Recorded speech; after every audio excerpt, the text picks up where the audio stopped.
புதுச்சேரியில் கோடை விடுமுறை முடிந்து நாளை பள்ளிகள் திறக்கப்படுகின்றன. நாளையே அரசு பள்ளி மாணவ மாணவிகளுக்கு இலவச பாட புத்தகங்களும் இலவச சீருடைகளும் வழங்கப்படும் என்று முதலமைச்சர் ரங்கசாமி தெரிவித்துள்ளார்.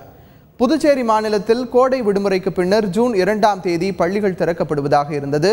ஆனால் கோடை வெப்பம் அதிகமாக இருந்ததால் ஜூன் 11ஆம் தேதி வரை விடுமுறை நீட்டிக்கப்பட்டது. அதன்படி இன்றுடன் கோடை விடுமுறை முடிந்து நாளை மீண்டும் பள்ளிகள் திறக்கப்படுகின்றன.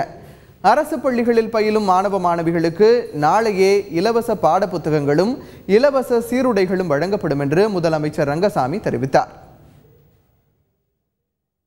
புதிய சீருடை பள்ளி மாணவர்களுக்கு